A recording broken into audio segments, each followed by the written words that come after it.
سلام جناب دکتر ناطقی عزیز. میخواستم بگم که برای خیلی از علاقه‌مندان ما به شکار و تیراندازی همیشه میخواستن از ما که شما رو به شخصه ببینن و از حضور گرمتون استفاده کنن و از اینکه از تاریخچه و عقبه کانون شکار و تیراندازی و طبیعت ایران که شما در واقع مؤسس اون بودید اطلاعاتی رو در واقع کسب کنن که از چه سالی شروع کردید و چه تلاش‌هایی در این زمینه این سالها انجام شده و پتانسیل اون رو در آینده چطور می‌بینید؟ بسم الله الرحمن الرحیم. خیلی ممنون، سوال خیلی خوبی هست. تشکر میکنم. ضمن عرض سلام و احترام به همه دوستداران طبیعت و شکار و تیراندازی ایران.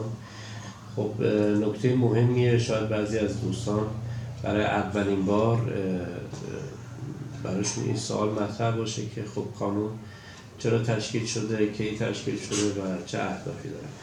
قانون توی دهه 80 تشکیل شده و هدف از تشکیل گرفتن مسئولیت و رسالت صنفی به اصطلاح علاقه‌مندان به شکار و طبیعت و تیراندازیه که خب الحمدلله قشر بسیار بسیار فریخته و بزرگی هستن توی کشور و معمولا اقشار باسواد هستن، از تعداد زیادشون از نخبگان هستن. خب اینا لازم هست که ما برای خدماتی که میتونیم ارائه بدیم و اهداف صنفی که این قشر دارن فعالیتی داشته باشیم و همون موقع به اتفاق یک سری از پیشکسوتان اساسنامه‌ای تنظیم شد که اساسنامه بسیار خوبی هم هست، میتونیم اساسنامه رو منتشر کنیم و خلاصه مراحل قانونیش رو طی کرد. بعد از یک سال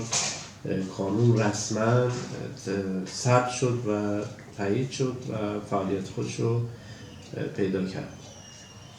در این حال ما یه ساختاری داریم که شامل شورای عالی هست، هیئت امنا هست، هیئت مدیره و مدیر عامل و چند کمیته راهبردی برنامه‌ریزی و اجرایی که حالا حدود 10 تا کمیته فعلا ما تونستیم که فعال کنیم که این کمیته ها اهداف توسعه‌ای و خدماتی و آموزشی و تحقیقاتی و هماهنگی و مالی و مسائل رو به عهده دارن.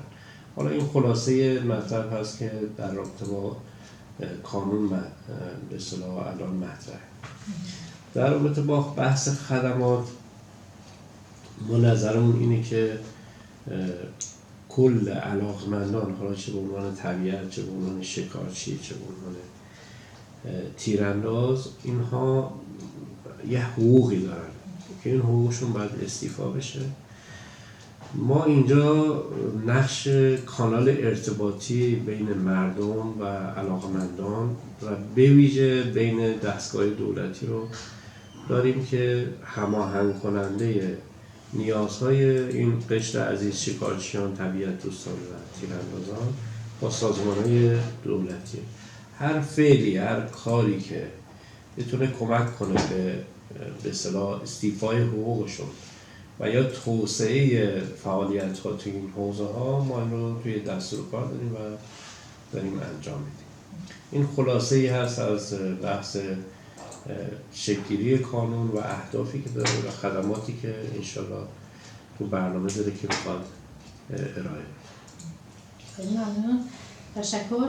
و سوالی که اینجا خب خیلی مطرح بوده اینه که سال‌ها شکارچیان با چالش‌های زیادی از ممنوعیت شکار مواجه بودن. بعد آیا مؤسسه شما راهی برای اینکه حالا مشکلات محیط زیستی حل بشه و این جمع عزیزان به طور قانونمند بتونن در ارتباط قرار بگیرن و جایی برای احقاق حق اونها هم وجود داشته باشه داره؟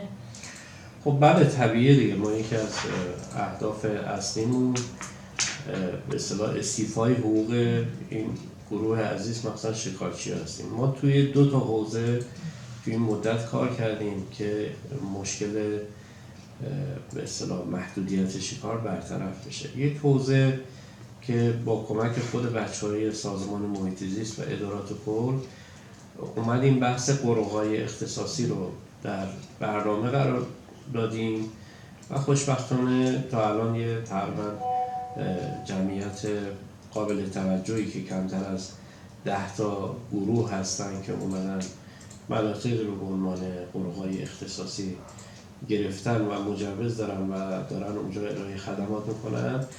خب این خودش اقدام خیلی خوبی بود که در گذشته همچین چیزی نبود.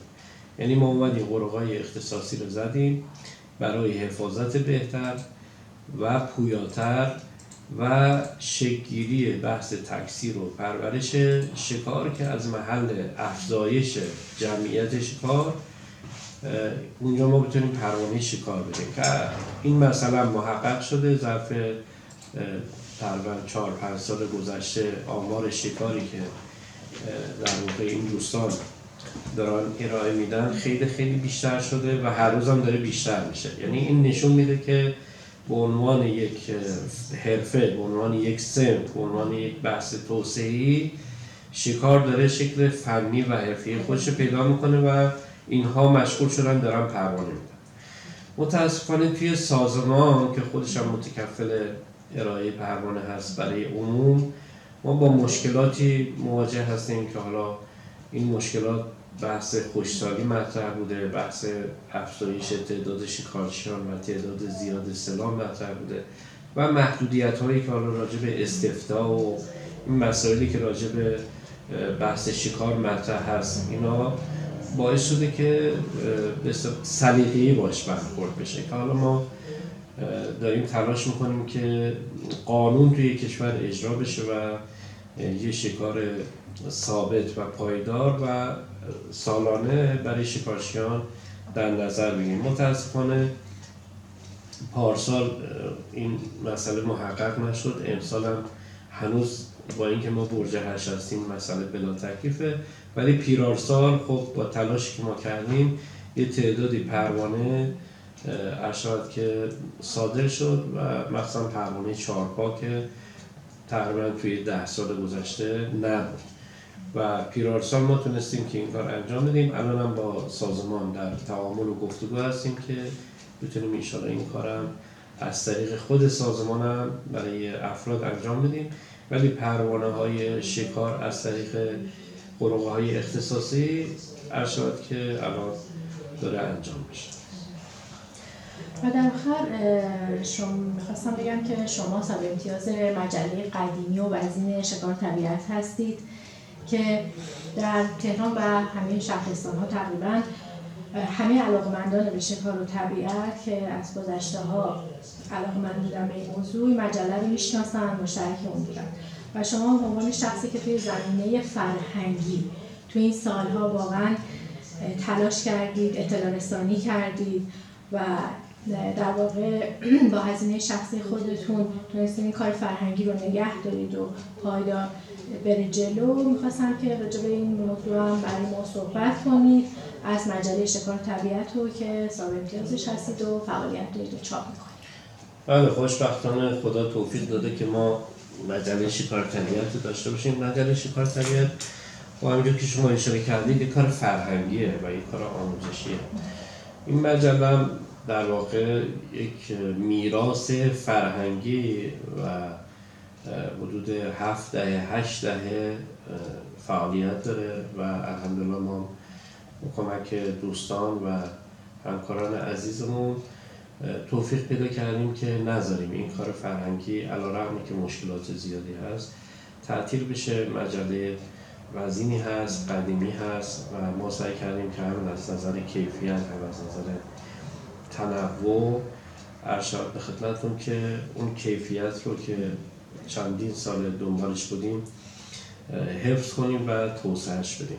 اون مجله در راستای بحث فرهنگسازی، در راستای کار علمی، در راستای کار پژوهشی و در راستای کارهای خدماتی از نوع اطلاع رسانی داره فعالیت میکنه. ما تعامل بسیار بسیار خوبی با علاقمندان خودمون داریم، در سطح کشور حضور داریم و از طریق سایت ها و از طریق شبکه‌های مجازی یک تعامل بسیار بسیار خوبی توی مجله شکل گرفته و من اینجا جای تشکر داره از همه کسانی که حالا فعالیت میکنن، همکاری میکنن و ما رو حمایت میکنن، حالا با مقاله، با ارشاد به خدمتتون، عکس، با اطلاع رسانی و مسائل مختلفی که توی چند بخش توی مجله ما همیشه سعی میکنیم که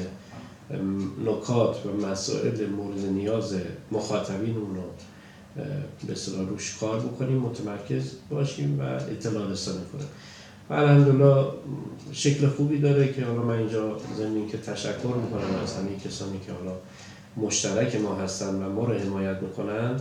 خواهشم اینه که بیشتر از این سعی کنن و تلاش کنن که مشترکین جدیدی رو به ما معرفی کنن که ما این کار فرهنگی که داره انجام میشه هم حفظ بشه، هم تقویت بشه، هم پشتیبانی بشه و هم یک جمعیت بیشتری برخوردار بشن از مطالب علمی، آموزشی، اطلاع رسانی، خاطره بالاخره ورزش تیراندازی، ورزش شکار، ورزش طبیعت‌گردی و میدونید که این مجله در واقع نقطه ثقل یک جمعیت چند صد هزار نفری که توی کشور ما توی این حوزه دارن فعالیت میکنن.